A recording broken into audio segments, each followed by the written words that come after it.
I'm Jeff Hunt. He's Bill Thorpe. It's Wednesday.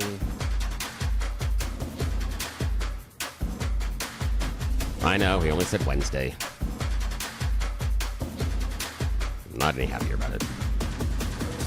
It's spicy today as we kicked off the debates with healthcare. I don't think Republicans and Democrats can solve it. And watching them on the Sunday shows, watching both sides try to figure this out, it's central planning at its worst. In either case, whether it's Democrats wanting Obamacare, whether it's Trump now wanting to send subsidies to you, it artificially inflates the market. And when you take away choice, when you take away transparency, and you start to fund the stuff with government, like everything else you see out there, whether it's affordable housing or education, the costs go up because there's no consequence to fail anymore. In a free market system, poor performance results in closure. It's part of the trade-off of a free market system. When you get out of that, when you see schools, for instance, government-run schools, right, poor performing. The city of Denver, 80% of middle schools kids, 8th grade kids in the city of Denver aren't proficient at math. But there's no consequence for that because it's the only system, right? Unless you want to explore charter schools, but then you get the complaint that all the high-performing kids are leaving, which they rightfully should. But when you have a system that's subsidized, controlled by the government, you lose transparency, you lose quality. And that happens across the board. And when I watch both Republicans and Democrats go, we got to have the solution. We got to come up with something for healthcare. It results in a collapse. That's what we're heading towards. Where am I wrong? Join the conversation at 303-696-1971 or text us on the Dan Caplis Law text line at 720-819-5115. Let's go to Jeff and Golden. Good morning, Jeff. You're on with Jeff and Bill. Morning. Morning, guys. So what's on your mind Hello? about Good healthcare? morning. Yeah, we got you. Yeah, healthcare. And just to talk about the point that Jeff was just talking about on the for schools, one thing that you do have to look at, Jeff, that you seem to overview or overlook on some of those, when they look at Denver test scores and stuff, and I bet the reason I'm saying this is because up in like Silverthorne, I saw that like the kids' scores are terrible, right? I mean, there's some of the worst scores in the country for like the scores up in Silverthorne, and you're talking about one of the most wealthy areas of our state, right? Well, why do you think the kids up there in those schools are doing so terrible in math and everything else? It's because they don't speak English mostly. You know what I mean? It's probably, you know what I mean? And that could be in Denver too. So those are hard studies to look at because we've brought on so many, non-speaking English non-speakers that sometimes those numbers are skewed. But anyway, I called for the healthcare part of it. Am I still on? Are you guys? Oh, can you yeah, hear me? we got you. Yeah, go ahead, Jeff. Okay, it was just really quiet. Okay. Anyway, wouldn't you agree on that though, Jeff? Like probably some of those numbers, like that. If you take that same set. Yeah, in part, but also Right. I saw a fascinating study. I think this came out of The Economist recently that we're at near historic lows with regards to SAT levels, and yet our graduation rates are at 90%. So what happened with the education incentivization was we said, we're going to judge you based on your graduation rates. And so schools just started graduating people. Look, there's economics at every level of life, and economics is not about solutions. We're not going to solve the healthcare problem in America. We are going to have trade-offs. And the trade-off you will have under single payer is higher taxes and lower quality of care. Now, you could say, I will have better access, right? I'll be able to see a doctor and I won't have to pay, and everybody will be able to see a doctor. But what you will end up with, and I think you see it in other countries that have implemented this system, is you take away the incentives for improving quality, and you take away transparency. And when you take away transparency, especially with results to government spending, you end up with fraud. We see it in healthcare. You see it in what's happening in Minnesota. You see it what's happening in Denver when they try to take care of the homeless. There's no incentive. When the government steps up to pay, there's no incentive to actually reduce poverty, for instance, or get rid of homelessness. In fact, what you have is a system that's incentivized, again, trade-offs, incentivized to maintain homelessness so that they can get more money for the program. Whereas a free market totally system, agree. That's obvious. You know, it is. Like I mean, with Step Denver, that's a long way to put. Step Denver, for instance, doesn't take any money from the government. They are incentivized to improve people's lives because that's what donors want to see. So you actually end up with a system that works when you get the government out of it. Go ahead, Jeff. I think a lot of this, and I'll tell you right now, Jeff, I think a lot of problem with Republicans. I mean, you're talking to a registered Democrat that probably hasn't voted Democrat in 2 decades, and I can't stand them, you know what I mean? But I'm a centrist. I would call myself a centrist. At least that's what the University of California, Santa Barbara called me, because I tested very middle. I come from a union, sheet metal family kind of a deal, but, went to liberal college, Anyway, we've got to get to the middle. You know what I mean? Like on this school, one way to get these grades up, what I think is like, okay, bring in plenty of people. Okay, if we need to bring in all these people, if they want to, okay, that doesn't bother me as much. What does bother me is that we don't aggressively assimilate these people. Like I would say, okay, there's a compromise, I think. Okay, everybody could come in, but if you can't pass, basic, then you have to stay at whatever, a camp or whatever you want to call it. But we need to supercharge the assimilation process, in my opinion. You know what I mean? Like that would be, I would think like somewhat of a compromise. Like, okay, we can bring everybody in, but you can't stay here for 25 years and still don't speak English. I've seen this, you know what I mean? Like that's what's happening.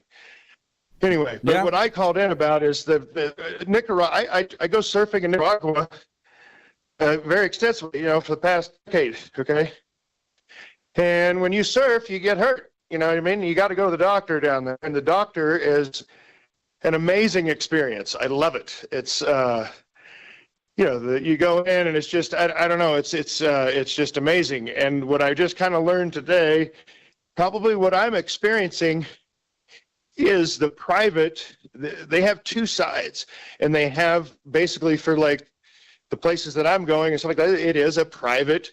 It's private, Mark. You know what I mean? This is healthcare, and it is like it's her little practice. And I see the Nicaragua girl at the restaurant, and she's beautiful. And she's the doctor, and and it's awesome. They have everything you need, super cheap. And I would trust them. I seen her. My friend had to get 7 or 8 stitches in his head, and I sat there, and we all sat there, and I watched her put it in, and it was awesome. It was like super clean. It wasn't weird at all. But that was brought to you by the private market, I believe. They do have for their citizens, which are completely, have I'm sure their tax money is, we probably raise more tax money in Jefferson County than Nicaragua does, you know what I mean? But it is like a covered free healthcare or something. Like they don't leave people laying. Obviously, I don't know how all that works. I did not experience going to, let's say a doctor's office in town. You know what I mean? Like if I was to go to Managua or whatever, where you don't really hang out. I mean, I've never. It's not like El Salvador right now is changing. But Jeff, what's at stake here is price and quality, right? Those are the 2 things that are most important when it comes to healthcare, right? And what we have currently with a system that's non-transparent is, and I heard this story the other day. I hear this all the time. Another example of this was they were going to bill me $10,000 for an MRI. I then negotiated down and paid them in cash, and it cost $1,200. So the MRI $1,200. You paid $1,200. No, I just got an MRI. Well, yeah, no, I'm That's using an way example. too It was expensive. something like that. But some MRIs, they're But it charging is. insurance MRIs companies are like $250. but they're charging it. But $250. the I point just had being, one. Jeff, they're charging insurance companies like $10,000. So then Exactly. that drives up all Exactly. the costs for the rest of us because we're not part of the negotiations. It's a negotiation between the provider and the healthcare system, and that is underwritten by government funds. So you're not a part of it. You're not a part of the negotiation on the price, and it's just going to continue to go up and up and up because there's no transparency there. Jeff, I appreciate it. We got to get now to the news. Blake Olson. Blake Olson, news and comment. Hey, good morning. It is Wednesday, 31 and mostly clear in Denver, expecting a high of 59 today. News sponsored by Pastor Camp Heating and Air Conditioning at 303-777-1234 to learn more about special savings opportunities on Lennox equipment. Our top story, the Fed could announce an interest rate cut today, and DJT will start final interviews for the next Fed chair this week. He said, we're going to be looking at a couple of different people, but I have a pretty good idea of who I want. Former Fed Governor Kevin Warsh will reportedly interview with the president today. Other candidates include National Economic Council Director Kevin Hassett. He'll meet with 47 in the coming days. Former Education Secretary Rod Page has passed away at the age of 92. He was the first black person to serve in the role. DJT hit the road to sell his economic agenda, launching a national tour with a rally style stop in Mount Pocono, PA. He told supporters his administration saved America, crediting tariffs for boosting U.S. manufacturing. He talked about jobs and the future and everything in between, including how much black people like him. Let me tell you, black people love Trump. I got the biggest vote. I got the biggest vote with black people. They know a scam better than anybody. They know what it is to be scammed. Thank you, man. Thank you. I appreciate it. We did great. Thank you. He also talked about immigration. I've also announced a permanent pause on third world migration, including from hellholes like Afghanistan, Haiti, Somalia, and many other countries. And jobs for Americans. Before I entered office, 100% of all new net jobs were going to migrant workers. Think of that. 100% of new jobs were going to migrant. These are government numbers, by the way. These are not Trump numbers. These are government numbers. Because they say, well, did Trump come up with these numbers? No, I didn't come up. I'm just migrant workers and illegal aliens got 100%. But since I took office, 100% of all net job creation has gone to American citizens. How about that? Amen. Aurora police searching for a man wearing red sweatpants and a black jacket riding a bicycle after a woman was shot in a parking lot in the 1100 block of South Havana near Mississippi. She suffered life-threatening injuries, was rushed to the hospital, and no update on her condition provided. 67-year-old Adams County Commander Carl Smalley, who served for over 3 decades with the agency, died on Monday. The office responded to a missing persons report and upon arrival found Commander Smalley near Box Elder Creek. They said he had just started the day and was on duty at the time, so his passing is being treated as a line of duty death. DJT is pardoning a Denver sports executive who was indicted for bid rigging. Tim Lewicki stepped down as CEO of the Denver-based Oakview Group after he was charged with conspiracy earlier this year. Federal investigators claim Lewicki conspired with a competitor to rig the bidding process for an arena at the University of Texas in Austin. The unconditional pardon will keep Lewicki from being tried in federal court in Texas. Lewicki faced up to 10 years in prison and a $1 million fine if convicted. All right, last night, here we go. I'm going to get everybody all mad at me here.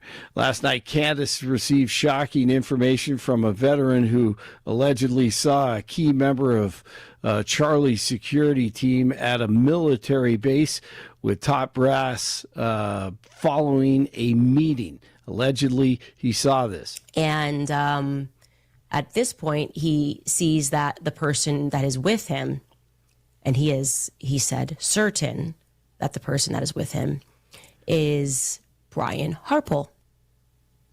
Yeah. Okay. Oh, it's about to get even more interesting. So, and again, I'm going to say allegedly because I wasn't there, but I have spoken to this guy and I very much trust what he is saying. I think he is very credible. Okay.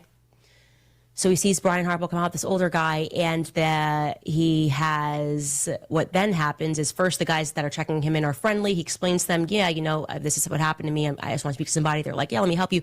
And then they took him and basically held him for like 7 hours and interrogated him, I guess. So this is the head of security that was on Sean Ryan's show that he saw. Got caught in this little lie about drones at Utah Valley, and this veteran is willing to talk and has been basically shut down by the government for 35 years from talking about anything, and now he says he's willing to talk about this. So and we got do we have another a name? one. And his name, you know what, we don't. Jeff, I did. There's not no write it name. out, but Well, there's he no did. name. No, He hasn't given his name. She has his name. He had Right, to, but he had to hasn't. change his name. He had to change his name. So did you watch it? No, I'm done. Okay. I'm done with Candace at this point. Like, you want to go, but golly, I'm going to get it from both sides today, you and Bill. All right. Love it. So That just means What it's happened Wednesday. with you and Bill? I was working. I'm sorry. Oh no, it's. Did you guys get into it? Well, well, no, we end up. This is. no way. We often joke. There's moments where I want to throw my coffee cup through the window. Yeah, that was one of them. But there's actual truth to a little bit of that, and that was one of those moments. But Yeah, let's just say, that's the core. Let me just explain. Is it a steel cup? Sometimes, well, okay.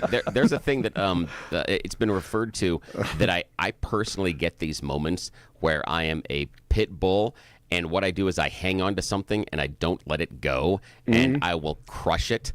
And You're good that's at what that. that's what happened, and it was not fair, and it was not nice on air, and so I was wrong, and I need to be much more respectful and much more agreeable to my partner, understanding when that happens. I'm not looking for an apology. There's just moments where you we're deserve it. brothers, and I Yeah. feel like I want to give them a wedgie. So Absolutely. there you go. But you deserve it, and I deserve all the frustrated feelings. Yes, and I needed to recognize that on the air that's what I did, and yeah, it was not the best thing for the show, nor the best thing for you or our relationship or anything at that point in time. So yeah. I stepped in it, and that's okay. I acknowledge That's that. why there's a hallway and there's commercial breaks. That's exactly and right. glass between the two of us. All Yes. right, but And boxing gloves. Now, Blake, you and I are. It's like three brothers. So I know, this is so all right. fun. So she hasn't given us man. anything. Again, I'm going to say this about Candace. It is like you take the tip line for any major crime and you just expose it to everybody. So Right. there's a reason why the police don't do that, because they get calls from people that are like, I heard a dog bark 3 times in Morse code. And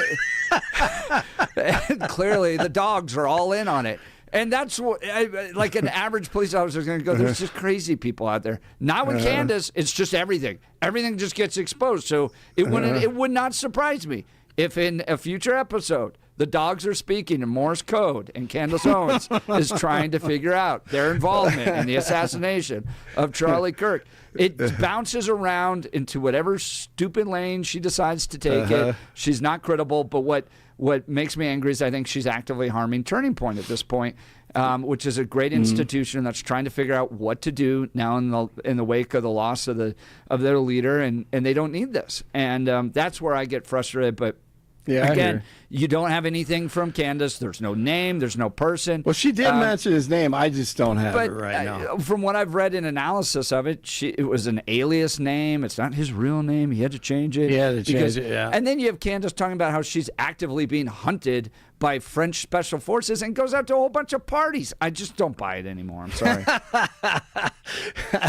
You don't think she should be able to go to the parties? Maybe she. I don't think she's being actively hunted. If you're actively being hunted by French special forces that were able, the same team that was able to assassinate Charlie I don't Kirk, think I would go to a party. I don't think I'd be out at parties either. I would agree with you there. Now, I don't know if she had any security or, security guys around her. I have no idea. Oh, that's a good point. I agree with that. It's an amazing story. That one was wild.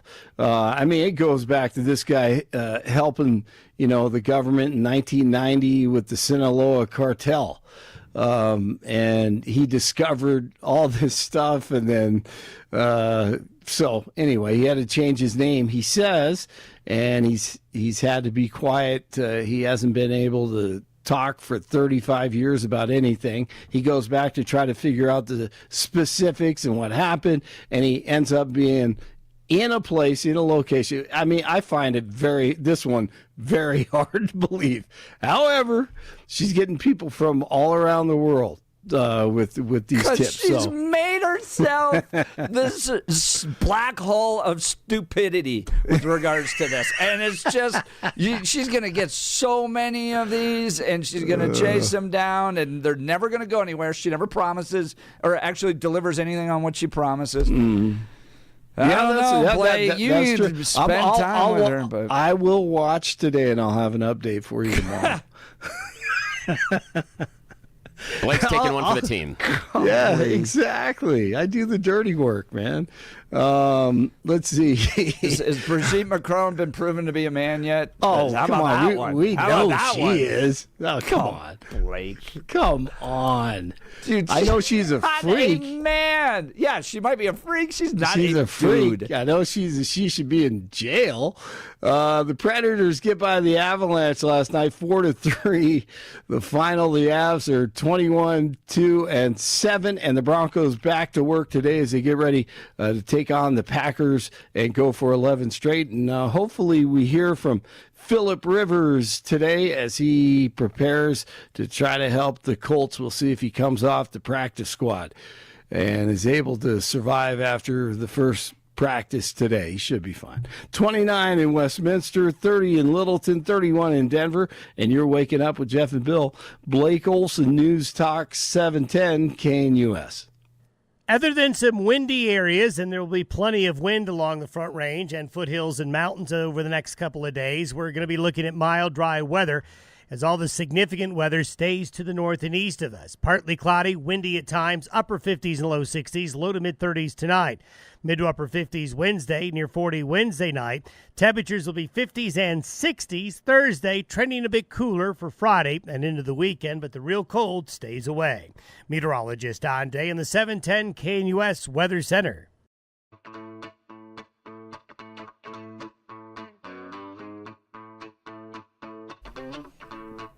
Let's get back to the phone lines. Jam-packed right now. As soon as we get done with the call, if you want to jump in on the conversation, you can. We hosted Jeff Crank on in the 6 o'clock hour, and I'm a big supporter of his. I'm a supporter of Gabe Evans, the whole Republic. I'm a Republican, and I want Republicans elected. That's just who I am. But he talked a little bit about how Republicans need to help and come up with an alternative plan for health care, and he and Bill both agreed. Republicans need to come up. Where has it been? 15 years. And I go, there's no role for government in this. In fact, all the problems that we have with cost, with lack of care, comes from the fact that the government has gotten involved and taken away transparency and taken away failure. Failure is really, really important in the free market system because it helps, at the end, benefit everybody because quality gets better. But like education, like housing, like anything else that the government funds, there's no incentive to improve or fail. You just kind of chug along to make sure you just continue to get government funding. So it reduces all of the benefits that come with the free market system. And part of that, the trade-off, is that sometimes you're going to end up with failure. But let's go to the phone lines. Chris Lakewood, good morning. Chris, you're on with Jeff and Bill. Morning. Morning, guys. I just wanted to touch on the healthcare thing. I think it's, I read somewhere, I'd like to compare it to the acquisition of Cold Stone ice cream. Private equity took it over, right? All the prices went up and everybody's all mad. I'm a huge fan of capitalism. Okay. I think a lot of people are. My mother-in-law bought and paid for a house in Europe, cleaning houses in New Jersey. So that's the good part. The bad part is when you have these companies who are more or less not regulated, and they're pumping up the numbers so they can charge or back charge these places of care. I think that's the issue that we need to somehow resolve. And I understand it's very nuanced, but I think it's pretty simple to me. Like, nobody wants to get a $600 bill in the mail for a simple blood panel, right? I mean, yes. So I don't know what you guys think of that, but I think there needs to be some sort of regulation. I know you're Chris, against that, Jeff. well, I mean, not entirely, but Chris, you bring up a point that I want to turn over to Bill and get his thoughts on this. But you're exactly right, that in the sense that a private equity company with a healthcare insurance company is going to result in higher payments to a provider, in part because they know this whole system knows that the government will backfill it. So it's artificially inflated because they know that the money, it's the same thing that happened with education. Because I worked in a university.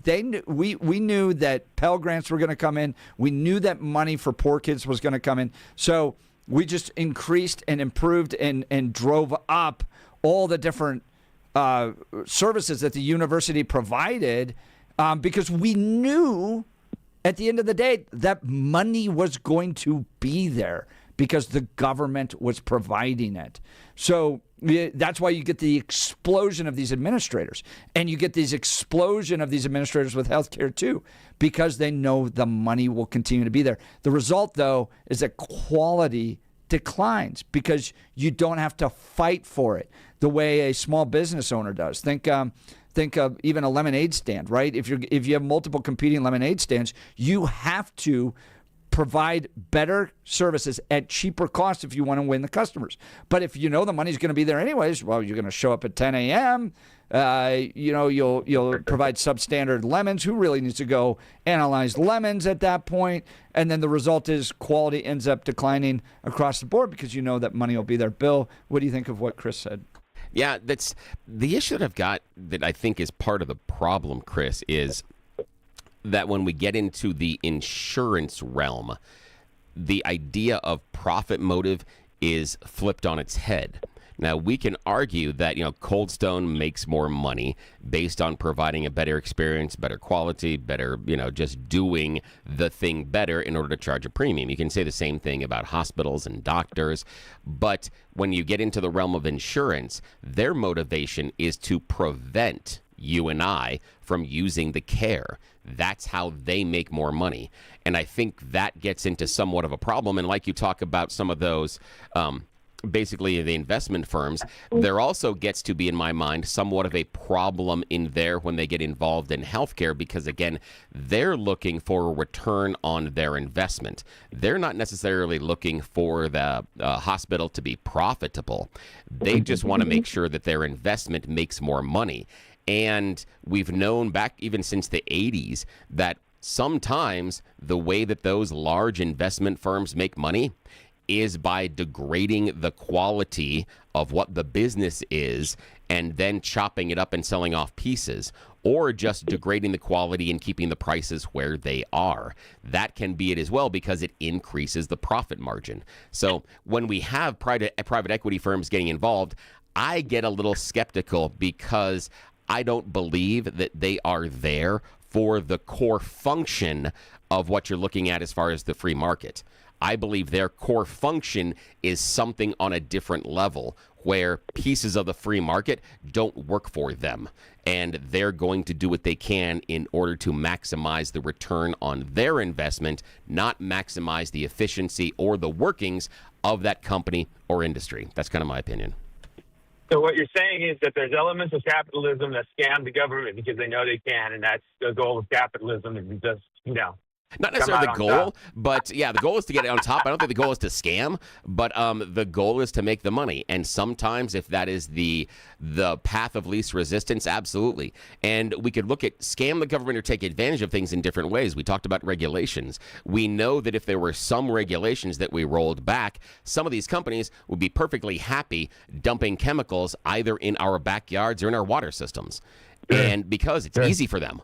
They don't care about it, and many of them don't live there. I think what you end up with then is a system where you have control from two major entities. One being the insurance companies themselves who, to Bill's point, and he's right on this, that don't want you to use the service, right? Because then they have to pay out and it cuts into their profit margin. On the other end is the government, which gets its funding by taxing people and really doesn't track it. Has no motivation, no incentive to make sure that the quality is great. And in fact, if you even question whether or not the quality is good or whether or not the government should be involved in this, you're taking healthcare away from people. So what we're stuck with are consumers, people like you and me, that end up having to pay for it all. And the forces that would drive down the costs, which are transparency, accountability, and choice, are quickly disappearing. And the result is the quality is going to be bad. But Chris, I'll give you the final word. Yeah, I think what needs to happen is there needs to be, the government is historically inefficient. We saw that with Doge. We saw how much money of our money, what's happening in Minnesota. It's just terrible all the way around. People's stock portfolio jumping up 42,000%, outpacing some of the richest people on earth who actually work for their money by innovation. Shout out to Elon Musk.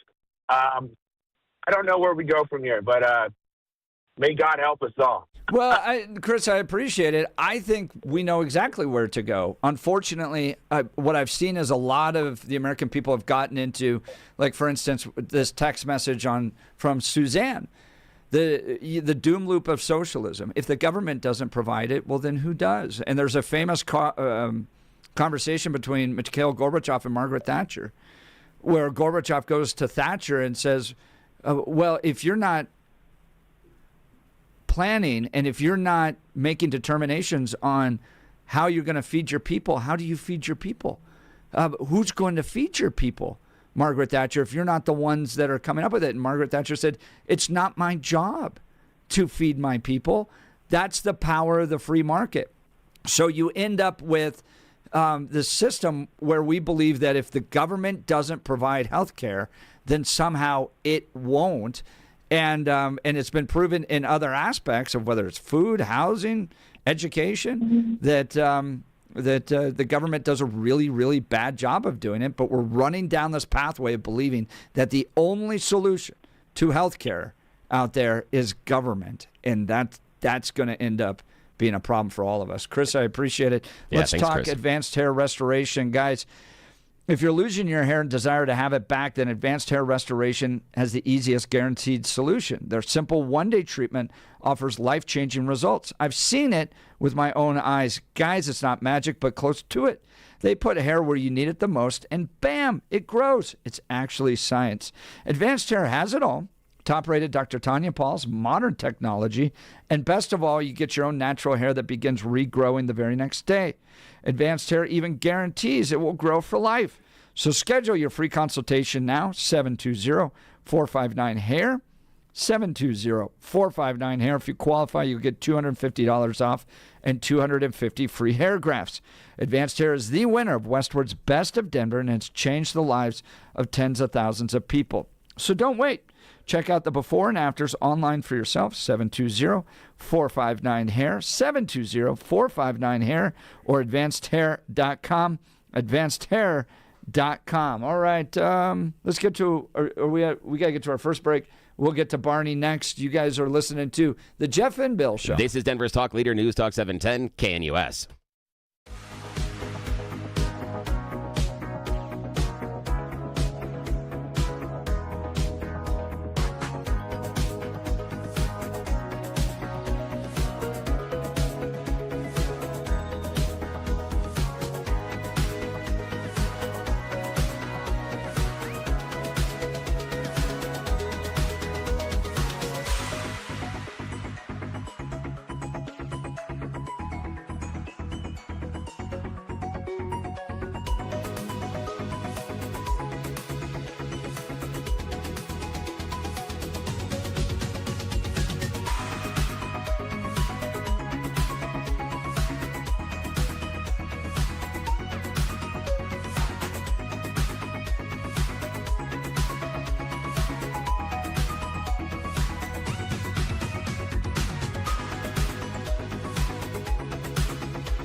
Text messages, phone lines hot on this one. Healthcare is the issue. I wasn't expecting it to be this hot of an issue. I mean, we were going to talk about other things, but we're going to go with this because y'all are so fired up about it. And I blame the fighting earlier. Yeah. If you missed it, check the 5 o'clock hour. There you go. Yeah, 6 o'clock hour. Oh, 6, yeah.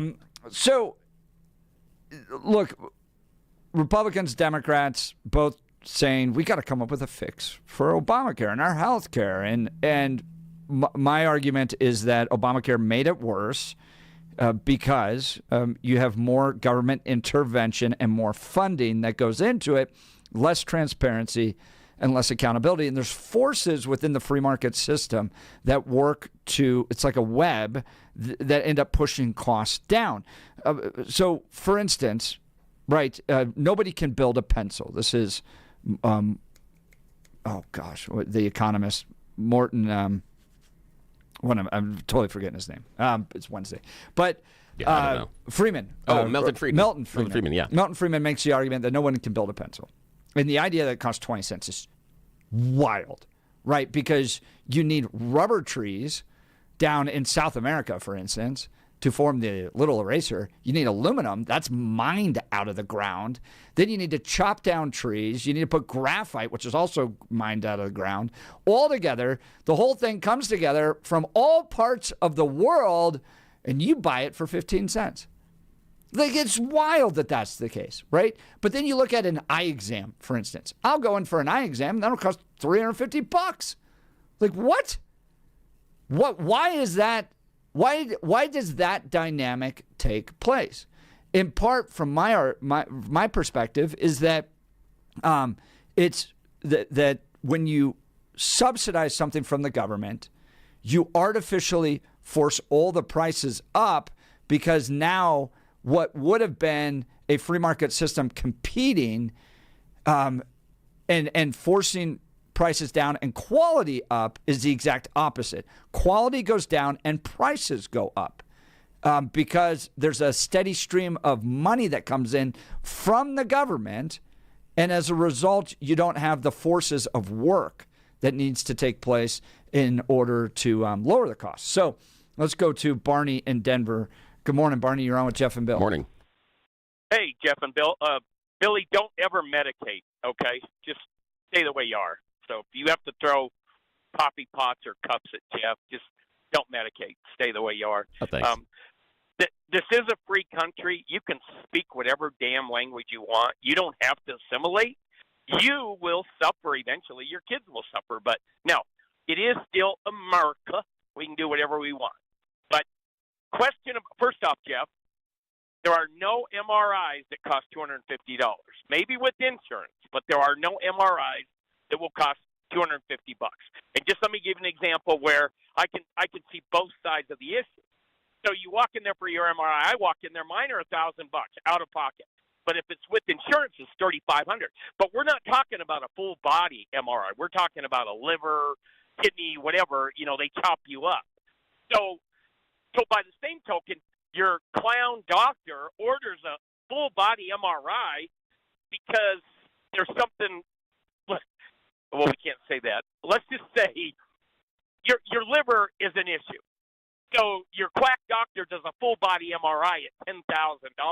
Damn right the insurance companies has a right to refuse that because your doctor's a quack, and he's trying to make money off of it. So there's too much money being made all the way around. I agree. The insurance company makes their big, fat $1,100 a month off of you, and it's probably more than that if you've got a family, but they're also going to tell you, no, Jeff, you don't go to, you're not going to go in and get this, and this done because we don't think you need it. And it's just, but when you've got doctors are in on the game, but, going to doctors, I don't like them, but they're also paying a really high malpractice fee on their, malpractice insurance is through the roof. Yeah. So, and not to mention the guy went to school for 15 years or whatever the hell it is. Just saying, but I don't know, man. You're not going to fix it with politicians. That's for damn sure. And I would Barney, even go back I agree to with Dick you on Lamb. that. Agree. Okay, good. I agree. It's not going to be politicians. But, Barney, you're doing a really good job of explaining the web that often drives prices, right? So the big two choices we have in our market economy is either we allow central planners to determine prices, or you allow the prices to be determined by that web of free markets that ends up with lots of different aspects that influence the price of something. So going back to the MRI, can you imagine what that Joe Blow image in place, what their Excel energy bill is? Have you seen a CT scan or a MRI? I can't imagine the electricity it takes to run those machines. I'd be willing to bet it takes more to run a CT machine than an MRI machine. The bill for the electricity has got to be through the roof. So, but keep in mind, Jeff, your kid falls out of the tree, breaks his leg. You walk in and you pay for that cast, $600 to $800. Hell, it's more than that probably now. But you can also wheel and deal with the doctor. The doctor says to you, hey, I'm going to charge you $1,200. You're going to say, you're on crack, buddy. If you don't have insurance, that's exactly how you handle it. There are a lot of these doctors out there, and I go to one right now. It costs $300 for me and my ex-wife, really. And it's like a network. So she has all these customers, and I can see her any time of the month I want, which, of course, they're going to get, you can only do that so much. But going to blood work. If I go to Quest, and I'll name their name, if I walk into Quest and do a blood panel, it was $450. If I go to my doctor, it's $40. And I'm talking like the 10 panel, or it might even be the 20, I don't know. But the money, look, when you're not paying the bill, you, Jeff, you, Bill, me, somebody's going to make a ton of money off of the system that you're in. So, and you cannot, we don't need to compare it to schools or ice cream factories or anything else. The fact is, you are a clown. If you think paying $1,500 a month every month, I've done 20 years without health insurance. I don't expect you, Jeff and Bill, to pay for if I'm on my deathbed in a hospital and they're going to throw $1 million at me and I'm 65 years old. I'm just not going to do it. And that's why I go back to Dick Lamb. I think Dick Lamb had the right idea. If I'm 80 years old, you really don't need to give me a new prescription for my glasses every 6 months. I mean, we're all selfish little SOBs. Now, if you want to talk catastrophic, it actually anything to do with kids. If your kid has got something going on, and I say throw everything at it. Save that kid, but not me. Not 65-year-old angry white guy that's had his shot. Don't throw everything at me. Throw it at the kids, or throw it at the 35-year-old mother or the 40-year-old father. Don't throw them at the. There does come a point where you got to look at this from the Dick Lamb. Yeah, I think there was I think there was a movie, Barney, where they took the old people and sent them into the woods to be eaten by the monsters. Maybe that's what we need to do. Yeah, that's okay. Whatever. As long as I can take my 44 Magnum with me. By the way, could Blake Olson, he's going to sit there and listen to Candace Owens.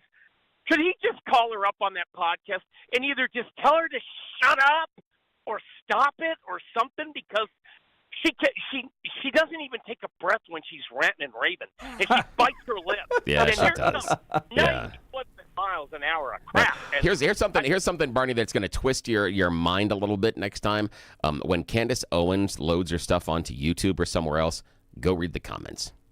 That's a little spooky. I'm just saying. Oh, yeah. No, you're exactly right. There's spooky. a lot of people that are all in on this. Hey, thanks for the call, Barney. Barney. That's a lot of fun. Always great to hear from Barney. All right, we'll continue. You're listening to the Jeff and Bill Show. This is Denver's Talk Leader, News Talk 710 KNUS.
Welcome back to the Jeff and Bill Show. Healthcare is the hot issue today. Let's go to Frank in Evergreen. Good morning, Frank. You're on with Jeff and Bill. Morning. Hey, good morning. I'd like to talk about the study that Billy cited, which is fundamentally flawed, and as most political studies are. We really, if it wasn't for our healthcare system, as bad as it is, actually, I'm talking the administration of it, not the actual service delivery. We'd be worse off than we are. The problem is the study doesn't account for 1/3 of our population being obese or morbidly obese. It also doesn't account for the number of traffic-related injuries and deaths. And if you subtract out those, do the Venn diagram like Camilla, if you subtract out those items, you would find that our healthcare system's cranking along just fine. But that doesn't mean it. Those are taken into in that study. Help. That is taken into the idea of preventative care and lifestyle are taking into consideration in those studies and are part of the Yeah, equation. it's not, Billy. It's not. Yes, it is. You're Frank. mistaken. I'm sorry, Frank. I'm sorry, but when I'm looking at the studies, part of the way that they are judging the results are things like preventative care. And that would be things like obesity and lifestyle, and other things in lifestyle are covered in other studies as well. Yes, we do have poor lifestyle, but part of that also is preventative care. The fundamental flaw in the population. They don't have a way of changing the population that they sample, namely American citizens, and there's no way of changing that fundamentally. The fact is, 1/3 of our population is morbidly obese or obese, and the solution for that is put down the bonbons, get off the couch, stop watching Oprah. And the solution for the traffic situation, the number of deaths and injuries in traffic in the highways, is to enforce the traffic laws. But nobody wants to talk about that.